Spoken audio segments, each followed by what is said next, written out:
So shalom everyone. In Slip's story, there is a famous thing in the Zohar. I'm just going to read you the Zohar. It says that a lady should light the Shabbat candles with joy and with the goodwill, because it is a supreme honor for the person to be able to light the Shabbat candles, and it's a big zachut that a lady gains. This way, your children will be kadosh. There will be like a candle of the world with Torah and fear of Hashem. This is the language of the Zohar, loosely translated. And they will bring peace into the world, and she will give her husband a long life if she wants to. And it says over there that it does contribute to two other things. One is that because they bring that light will remove from the home the evil spirits and the sitra achra. That's the other side, which brings the depression and the worry of the weekdays, and it also brings the light of joy into the home. Like it says, "Ora v'simcha," right? Ora, the light, brings joy, and that's the first thing that it does, and it also brings sukat shalom, brings peace and tranquility into the heavenly court, and it'll sweeten the judgments into the world, and therefore that'll cause that we should have a good protection from our tzarot, our troubles, and we will go under the wings of Hashem forever and ever. It's a beautiful thing. Okay. So with your permission, I think if I'm correct me if I'm wrong. Does anyone remember what was the last thing that we did last week? I think we talked about we were discussing things that a person could use hana'ah memelechet Shabbat. If someone did do a certain malachan Shabbat, how we could use it and how we can't use it.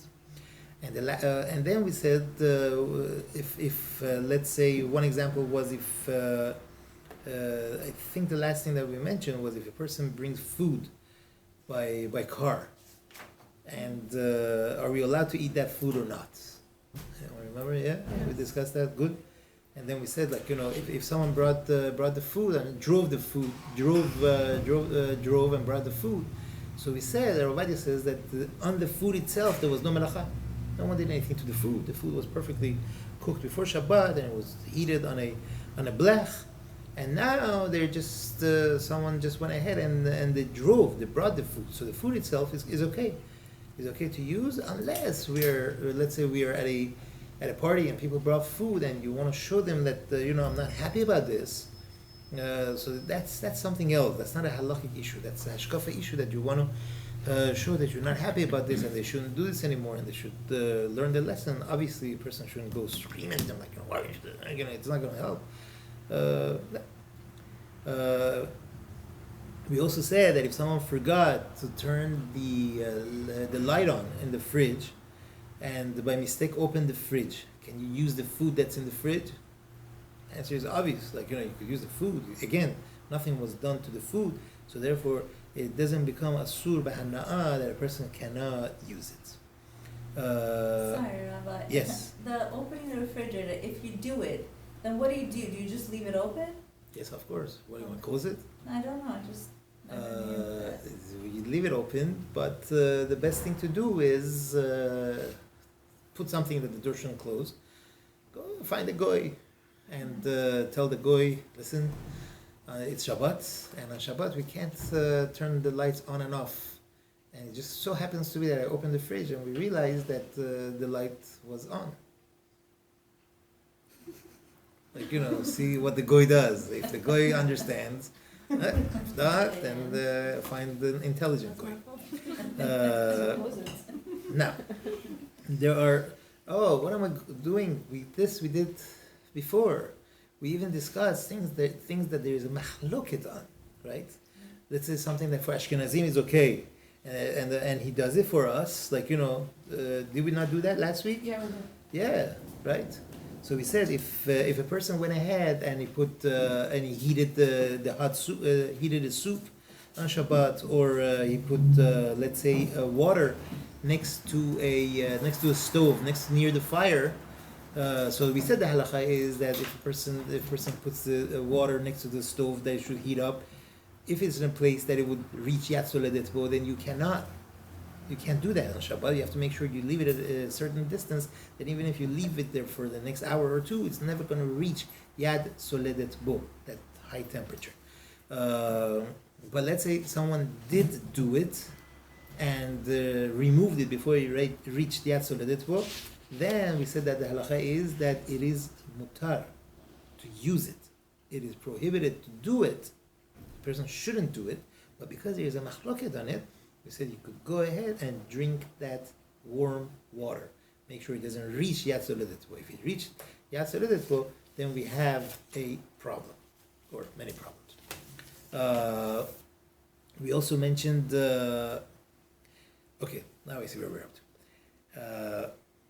If a person went ahead and on Shabbat cut the vegetables really tiny, are we allowed to do that? No. We learned before, right, that if it's right before you eat it, you do it, it's fine. But generally, we said, that a person shouldn't cut it really fine, right?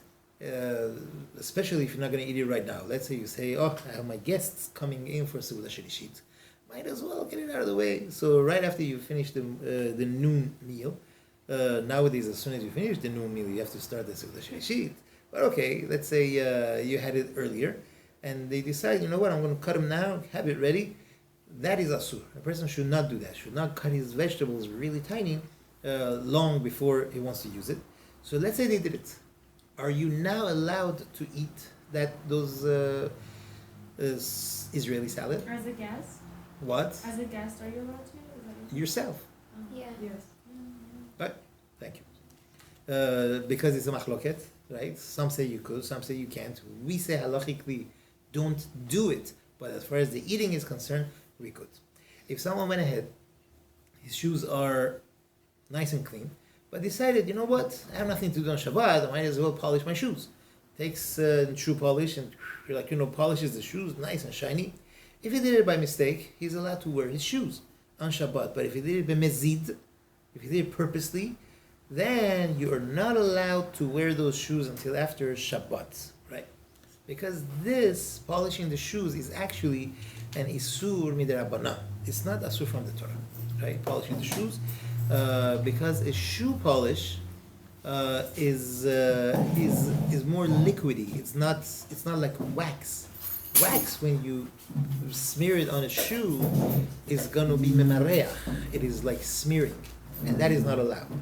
Whereas the shoe polish is much softer when you polish the shoes. So then, therefore, the isur, the prohibition, is not really from the Torah, and that's why if a person did it by mistake, even on Shabbat, he could wear that shoe, and it's not a problem. Yes. Going a little bit more back.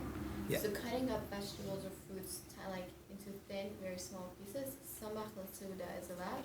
Samach l'seuda, yes, it is allowed. So we could also mash things. You missed the shiurim on that. I did. Yes, you could. We could. Yeah. What do you want to mash? Avocados? Avocados, Yes. bananas. Yes. Does it have to do with the shinai or? No. Okay. Okay. Any questions on this before we move on to the next segment? We're done with we didn't cover all the halachot, but we're done for us. Shabbat. Any questions? Okay. The next segment is kevisha, right? Kovesh is like pickling, right? Chachamim said that it is asur for a person to pickle vegetables, right? Let's say in salt water or in vinegar, right? Because this act is similar to cooking, right? Because now this is nice and tasty. It's a different. You're changing the stature of the vegetable. It becomes like cooked. So because it's similar to cooking, that's what Chachamim. It's not asur from the Torah. Chachamim said that it is asur to do on Shabbat, right? So that's why Halacha says that a person cannot put salt on certain things like radishes and what else? Radishes. Did I What write about any jicama? examples? I'm sorry. Like jicama? Jicama? What's that? It looks It's like a it's like it's a family of like shalgam. I don't know how to say it. Toro. It's a white rat. What language is Yeah. that? English. Shalgam. Shalgam. Shalgam is turnips. Yeah, so it's in the same family as turnips. Okay. What was the name again? Jicama. Jicama? Mm-hmm. How come I never seen it? It's white. It's very rare. Oh, that's why I never seen it. Is it like you can put it in like vinegar and like have it like soaked as a torchy. okay, I get it. Now, if you eat it, if you bite into it, It's like sourish. it's sour, very sour. No, It's not just edible. difficult. Is it like a raw onion that you Raw bite it into? You doesn't get have a taste. No, raw it's fine. Raw doesn't have a raw taste. doesn't have a taste. It's Toro. It's Toro. It's Oh, not it's Toro. it's radish. Yeah. It's some sort It of a is? radish. It's a radish, yeah. Oh, okay. The same family. So the idea is like this. There are certain vegetables that usually they are pickled. So if you put a lot of salt on that, a couple of them, right, and it'll stay there, it's sort of like pickling. That's why a person should not do that on Shabbat, right?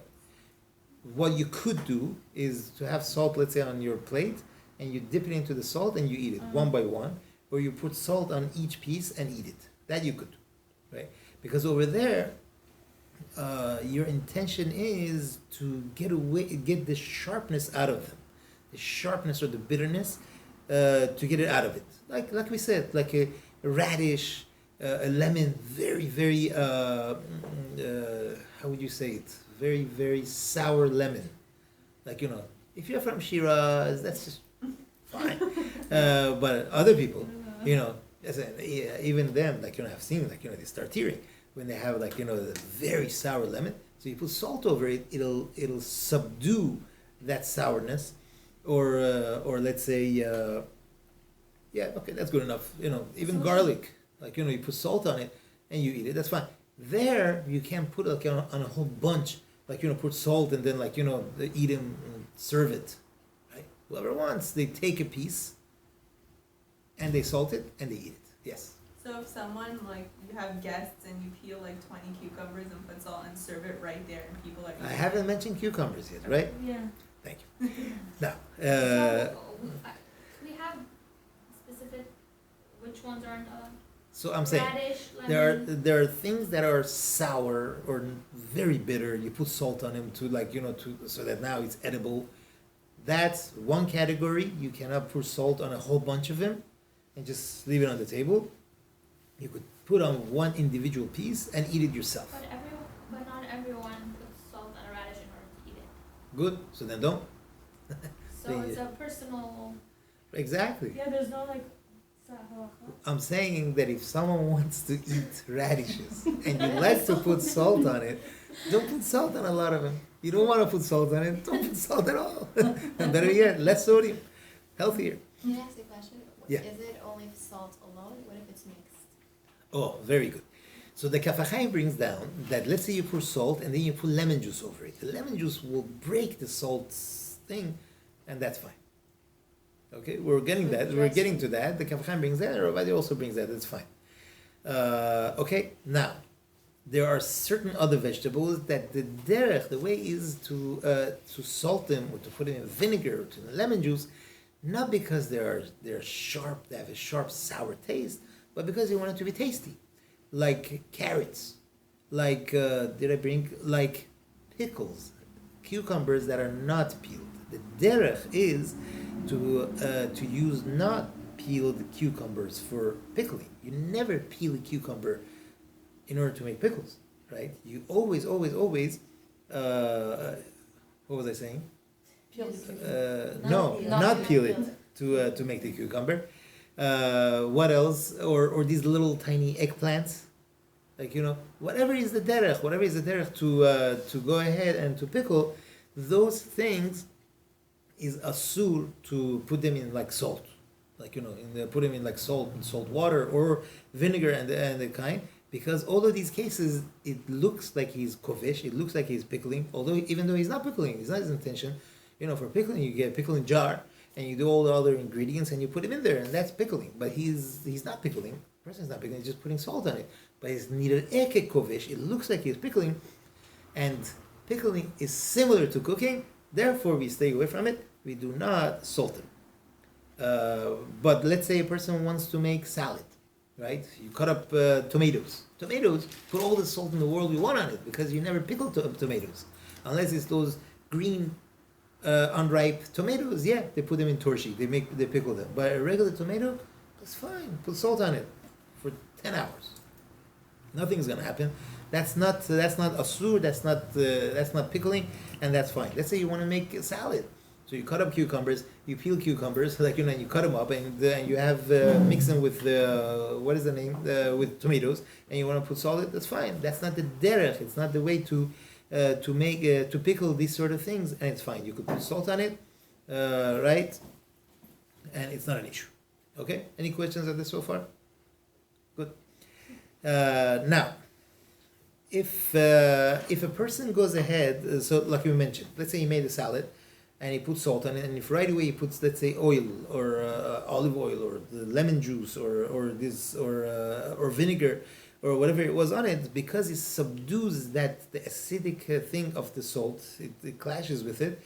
It's not considered kovesh. It's not considered like pickling, and that's okay. Therefore, a person could use salad dressing on Shabbat. It's not an issue, right?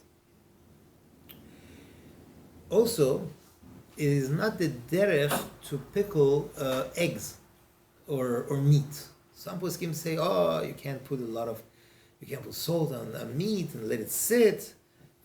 No problem. According to Sephardic poskim, they say it's not a problem. The only reason why you would put salt on it is for taste purposes. It's not for pickling purposes, and that is perfectly fine. Right? You want to put, let's say, salt or this sort of stuff on mayonnaise or other sauces that you want to make for dressings that you want to make for salad. All these things is fine because it is not pickling. It is not the derech to use these sort of things for pickling, and therefore it is mutar. If you have fish like herring, right? Anybody herring? The way they make herring is like, they have this tiny fish. It's called herring fish. The fish is called herring, and then they put it in salt water, a lot of salt and salt water, and they eat it, right? You have to develop a taste for it, otherwise you won't like it. Now, let's say you have this, and then or other vegetables, let's say that are also in salt water. They pickle them in salt water, and now he takes them out of the salt water and wants to put them in vinegar. Is one allowed to do that? Nice trick question, right? So if you remember, by cooking we said ein bishul achar bishul, right? Once something is cooked, then you want to cook it again. It doesn't get cooked. It's just you're warming it. That's all you're doing. So it's the same idea, right? It's the same idea here. Although for Shabbat we don't say kevisha, it's not considered cooking. Pickling is not cooking, but it's the same idea. Once it was pickled, so now you want to move it into a chometz. You're just giving it taste. That's all you're doing. You're not pickling it. You're not cooking it. Not a problem. Okay, but it is certainly asur to put the fish into onto this salted fish onto a platter, right? To heat it up, because yesh bishul achar kevisha. Once something is pickled, and now you want to put it on the blech, on a hot blech that he should start cooking, that a person is not allowed to do. Okay? This is not because it's a different act. Kevisha, kovesh is a different act than cooking. Therefore, if a person pickled something, then he cannot go ahead and cook that thing up, put it on the fire, put it on the blech, on the hot plate, and it would be asur.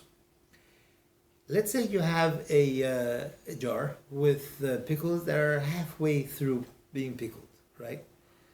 So can one Now, if it just started being pickled and you open it up, you see, let me see what's going on, you take one out, you say, no, it's not ready at all. And you can't eat this cucumber, let's say, at this present state. You want to put it back in. Are you allowed to do that? No. But if you could eat it, somehow, you know what? They sell half sour pickles. That's good. But before that stage, we're talking about before that stage, he didn't reach that stage of half sour pickles, and he pulled it out of the jar, and he sees like, no, it's not ready, but you know what? Although it's not half sour even, but it is edible, it's okay. Then you are allowed to put it into the jar, that it should continue to be pickled, it's not a problem, but in condition that you will eat it on Shabbat. Otherwise, right, midarabanan is asur, because putting it back in the jar, you're continuing the act of its pickling, and that would be not allowed. The only way that you would be allowed to put it back in the jar is if you're gonna, let's say you figure, you know what, by this afternoon it should be much better, it should be more ready to eat, and therefore I'm gonna eat it then. That is not allowed. Is there a question of muktzah? I'm sorry, again, that is allowed. If you're going to eat it on Shabbat, that is allowed. Is it good? No, because it's food, davar ma'achal, and it is shat. If you could eat it, then it's not muktzah. But if it's not edible at all, yes, then you have an issue of muktzah, because it's not a ma'achal. Now, there is a question if a person could pour sugar over strawberries, right? Because some poskim say, oh, you can't do that because it is considered as pickling, like, because now it's making it sweeter, making it like, preserved. But other poskim say it's not a problem at all to pour sugar over strawberries, like, because that's not derech kevisha, that's not, the person normally doesn't pickle these sort of stuff, especially with sugar. Although some recipes call for adding sugar when you're pickling something, but it's not, sugar alone is not a pickling agent. Also, one is allowed to soak, let's say, raisins in water or other fruit, like into water to drink. It'll give a taste to the water, right, and to drink them on Shabbat, right. We don't say that it's kovesh, right, because kovesh, pickling, in a liquid has to be at least 24 hours. Right? So here he's putting it on Shabbat. Obviously he's putting it on Shabbat. That's where the question comes in. He's putting it on Shabbat. He wants to drink it on Shabbat, and overnight. Like some people leave it in the water overnight, and they'll drink it during the day on Shabbat. That is allowed. Yes. Sorry, you mentioned strawberries, and the question came to my head. Are you allowed to wash What? strawberries on Shabbat? Because I've heard different Okay. issues about that. Did I miss that class? Yes. Oh, okay, so I can ask it later. No, it's fine. I don't So we said that if you see bugs on Shabbat, you can't kill them, right? If you don't see them on the strawberries, right, you just want to clean it up, right? We said that's fine. Okay. Right. But it's not. We said it's better not to do it on Shabbat, right? Because it's inevitable that there are bugs in the strawberries on Shabbat. You don't really see the bugs. I mean, like the strawberries are like, Leave it on a white plate, you will see them. yeah. Okay, and then when you say wash, could we use like Soap. no, yeah, like vegetable wash? Like there's vegetable wash from like Whole Foods. Yeah. Is there a problem, or we just have to wash it with water? Oh, you mean but on Shabbat? On Shabbat, yeah. On Shabbat, we said, on Shabbat, what did we say? I don't remember. Covering the You remember what we said? Yeah, we did say,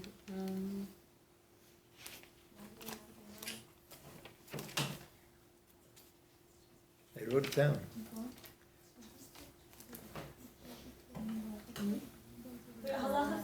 We said, oh, okay. Are we allowed to even eat it if it's not if it's just washed with water? No, So then we're it's- allowed to wash it with the vegetable.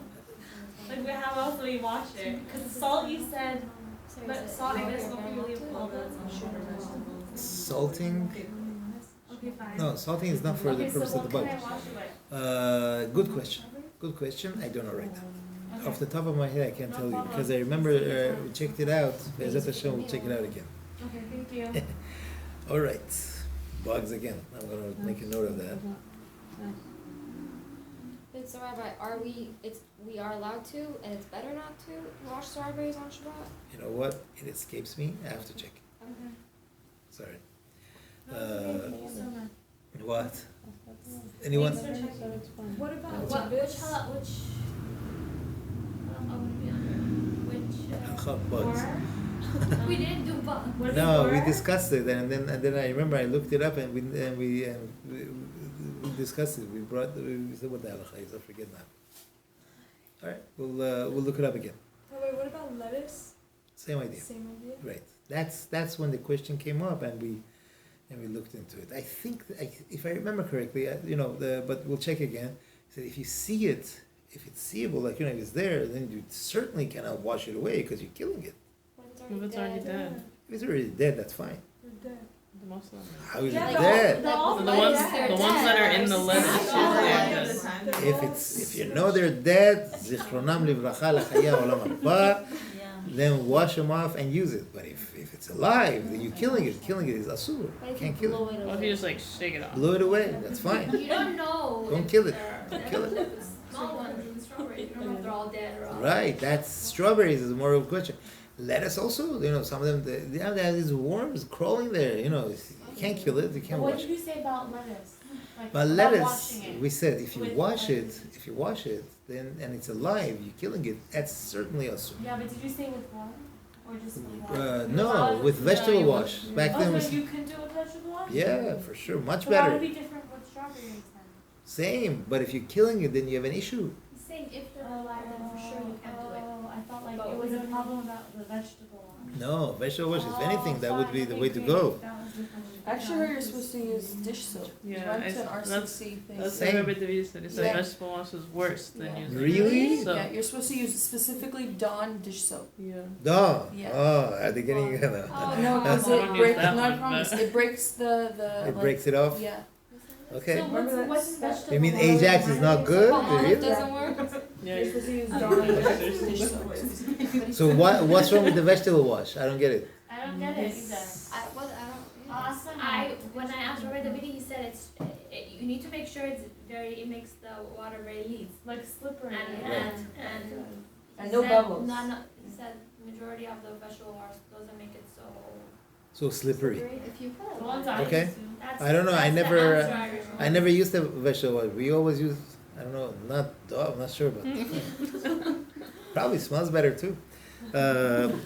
All right, at any event, so we just checked it. We checked our brains and we came up with the answer. So if it's alive, you certainly can't wash it. But if it's dead, you certainly could wash it. Now, if it's dead, just wash it with the water. If you want to use soap, then you're going after those live ones, then you can't do it. So there's our answer. Like in certain areas, the question, okay, this goes off a little bit with this raisin issue. Certain areas, let's say, like you live in an Arabic country, that you cannot get wine. Very hard to come by wine. So what do you do? In a lot of places, Rabbi Ovadia said when they were living in Egypt, he said that many times. So they had to, what did they do? They would put raisins in water, they would let it soak for 3 days, and then you have perfect wine. This is more lachatchila than grape juice and many other wines. You have perfect wine to make kiddush on. Like it stains the water? Yeah, for Really? sure. It gives taste to the How water. many raisins did they use? Yeah, so he gave us a recipe. He said 1 kilo of raisins with 1 liter of water. Same amount. You let it sit there, even 24 hours, he said. So even 24 hours, it'll work. But on Shabbat, you can't leave it in there for 24 hours. Let's say you put it on Shabbat. If your intention is to leave it there for 20, you're making wine, then you should not do that. But less than 24 hours, it's not kebisha. Therefore, one is allowed to do it. Question becomes: is one allowed to make soda on Shabbat? Oh. Yeah. Soda Yeah, it's machine. fine. Soda Yeah. stream and so. Of course, it's not a problem at all, right? Because all you're doing is sticking the carbon dioxide into the water. The only question becomes the bottle itself. You have to screw it in there, and the balloon, the gas thing, you have to screw it in there. Which again, you're not the question becomes: is it called binyan? That's in the Be'ezat Hashem. We'll get to it. The melacha of boneh, like the Gemara discusses cases where a person makes chairs, like assembles a chair or a cup over there that they bring. So is this like that when you're screwing the bottle into the thing, into the whole soda stream thing, like is that asur? All poskim say it's not a problem at all, and therefore a person could use this contraption on Shabbat, and it's not an issue. If there is no questions, we will move to the next melacha. Quick question, sorry. Yes. What about almonds and walnuts? Could we soak them in water on Shabbat? Why not? Oh. No, that's. It just makes them soft. What's like the the- melacha? What would be the melacha? That's the question you have to ask. We don't know, that's why we're asking. No, But it's with not a problem. walnuts, sometimes when you soak them, like, I don't know, you They can, become like, peel pickled? them off. Yeah, it's They like like they're peel easier. softer. That's fine. That's fine. That works, just- The only thing that we will come close to is what we just discussed, kovesh, and kovesh is not less than 24 hours. So that's fine. All right. With your permission, we're going to move to the next melacha. We're going in the order of melacha. Up to now, everything that we discussed was, Dr. Gemara calls Sidra de Nahama. That means the order of baking bread. Started off, the first melacha that we started off with was choresh, right, plowing, and then we went to zoreya, like planting, harvesting, and all the good stuff, borer, separating, all the way to what we discussed. What we really delayed on the most was the melacha of bishul / afiyah, right, cooking, baking. Can I ask a And- random question that you probably already know? Random question, please.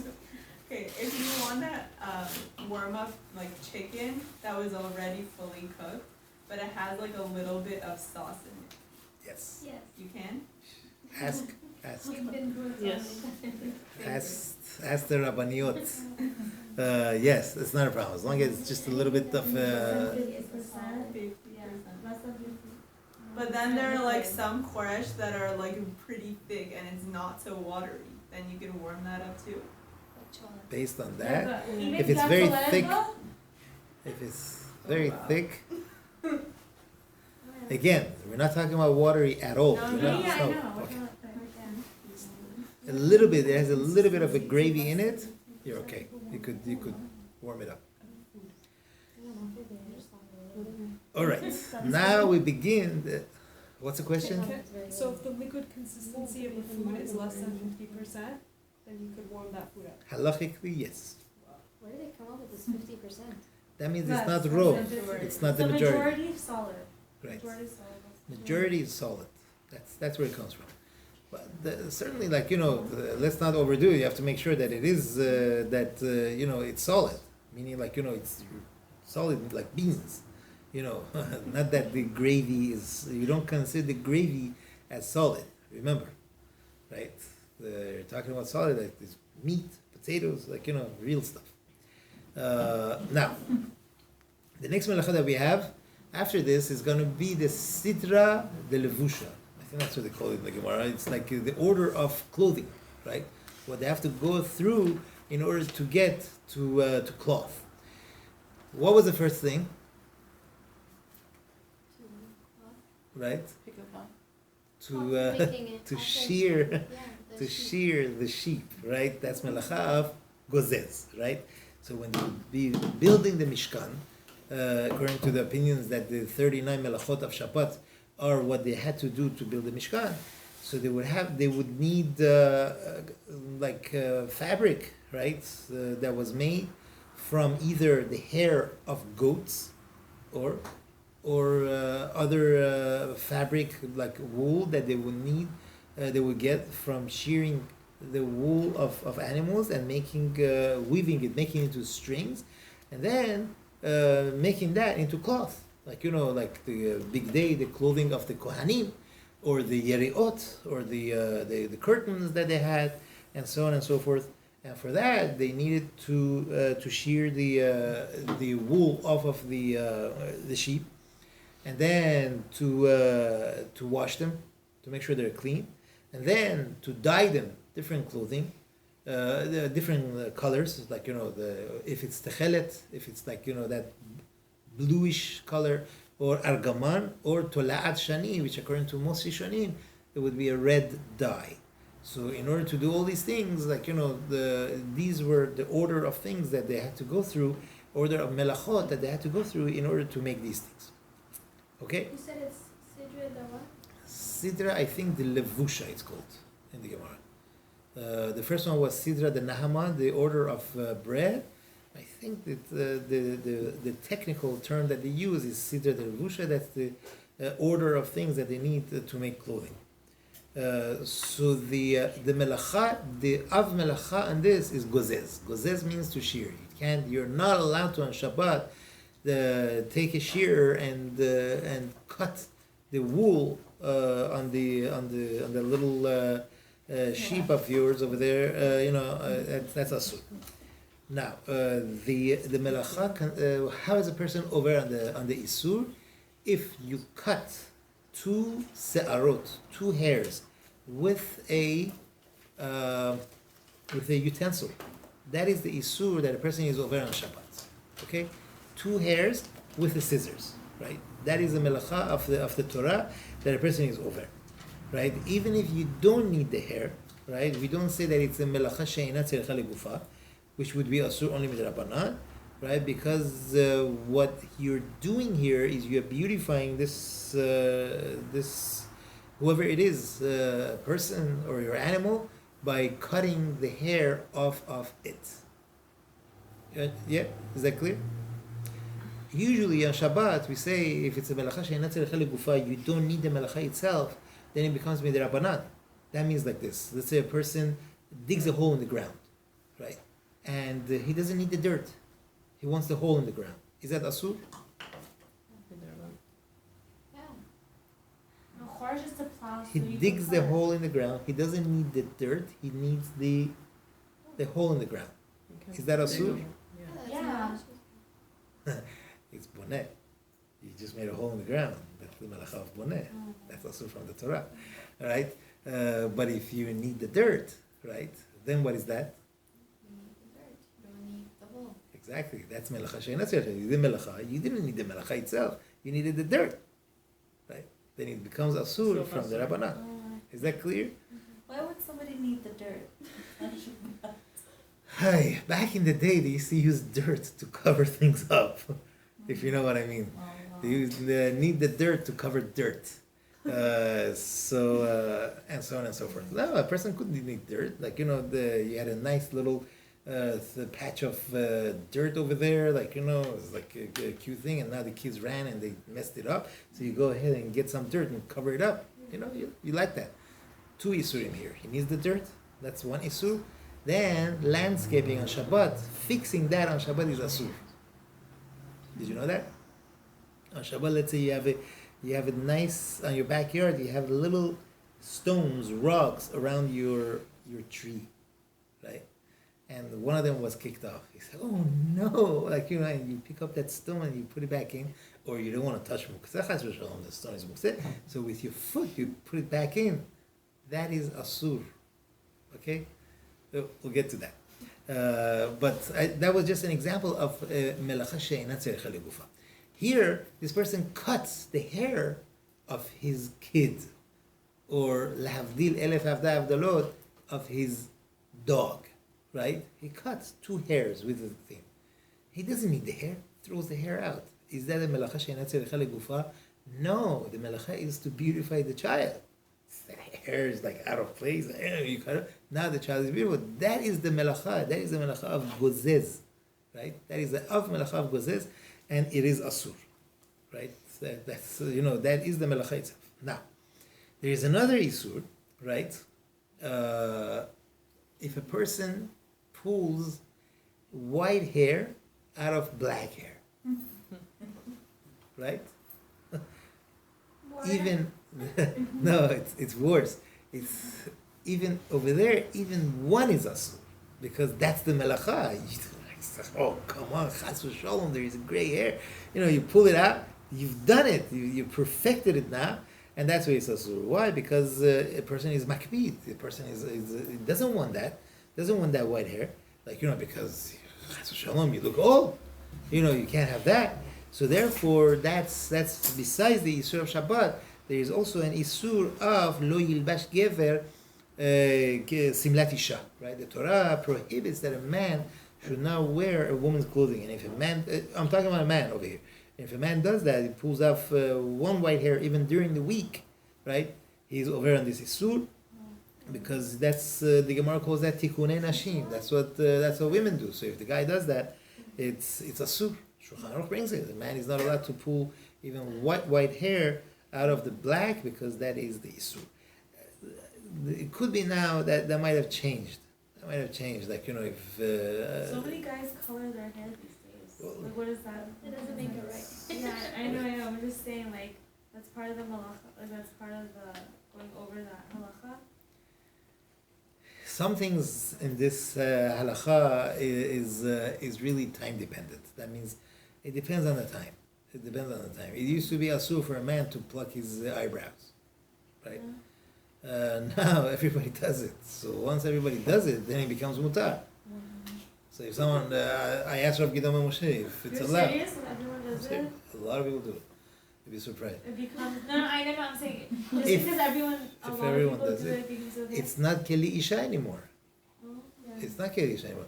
Look, 100 years ago, if a man would hold a colorful umbrella, that's asur, because you're a guy holding a red and purple and green umbrella. That's keli isha. Now, are you kidding me? If you don't, you're like weird. Who has a Or like black the colored umbrella? shirts they wear. Yeah, Colored forget it. pink That's off. That's But off. you're saying that's not applying today. These sort of things. I mean, there are other things. Of course, it's not going to walk around with a skirt. I know. Unless you're a Scottish. Yeah. But yeah, for sure. That's this halakha really is it Time what it is time sensitive. Now, as far as pulling out the hair, let's say not on Shabbat, and during the week, that could still be asur. That could still be asur. Dyeing is one thing, but pulling it off, Shulchan Aruch says it mefurash. So that could be. I don't know. I don't know what the halakha would be nowadays, but as a general rule, it would be a problem. So, yeah. The whole women's clothing business, could men wear it on Purim? No. Oh wow. No, the Rav Ovadia brings explicitly and clearly says it's asur. Although Purim is a time of joy and happiness, but no isur of Torah should be allowed on Purim. Although it's so cute, like dress him up, like Yeah. Now Can is you have one. a little boy? What's that? Little boy? Yeah, of course, it can.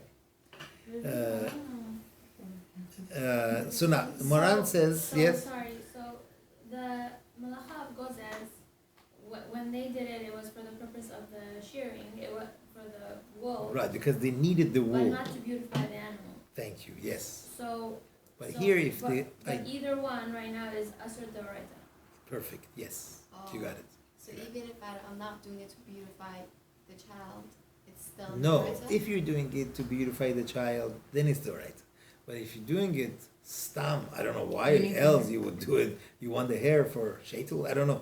I don't know why else a person would do it. If there's a purpose for it, also it would be asur min Torah. But normally a person cuts the kid's hair. It's for that purpose of beautifying, and that would be asur min Torah. Okay, we're Let's talking say about. it's not for beautifying. Is it Mina Torah? Is it Doraita? Or is If it's not min, it would be midrabanan. Okay. Now, because that would be what there's no melech machshevet here. If a person, Shulchan Aruch says that a person is not allowed to use a comb to comb one's hair. Why? Because he writes that it's impossible for one strand of hair not to come off, right? And so when a person combs the hair, he says, it's inevitable that this malacha is going to happen. And the Mishnah Berurah brings that I saw people that they are mekel, they're lenient on this, that they comb their hair. It says it almost becomes a heter for them. It becomes completely allowed. And Mishnah Berurah writes, "Ve'oi le'enayim." Woe is to the eyes that sees this, that the people are mechalel Shabbat, with, so easily, and he says that a person should give musar to whoever he can, whoever will listen to them, to stop them from doing this. So what can we do instead? Like what can we use? Can you run your hands? Wait, not done yet. I'm talking I'm about so eager. combing. It's time about combing. Now, But I thought the Isur was for 2 hairs. it's, Yeah, but you it's impossible. you It's think impo- more than 2 Well, you hairs, think but- the only one comes up? No, but I don't know. I just feel like it's beyond the 2 or 3 hairs? No, it's definitely it definitely happens. Especially with the comb. Now, if it's we discussed this before. If it's a soft bristle brush, right, or the bristles are far apart from each other, right, very soft, that the person is allowed to use, right? Your hair gets stuck in it way more. Yeah, than a when regular you comb, one. it's so much. No, not the less long work. ones. The short ones, and they're very soft. It's called Yeah, a but baby they barely, brush. they barely go through your hair smoothly, so it's more. I feel like. No. And Does they it even say go through your hair? It's It's just not Very here, it's soft. just gonna smooth out very the top. soft. Oh. I mean, listen. The easiest way is to shave the head. But in that case, in the case where the rule of thumb is that you want to know that it's not for sure that it's going to come off. At the end, if it happens, by some random thing that it did happen, that's something else, right? But under normal circumstances, it doesn't come off normally, then that's okay. A person could use it. You said on the brush that The bristles are far apart, then if they're more dense, then for sure it's going to catch on and it's going to pull some hair. But when they're farther apart, all it does really, it becomes like a person's fingers, runs them through the hair and puts them in place, and that's it. That's it. No more than that. So you can't run through your fingers through your hair?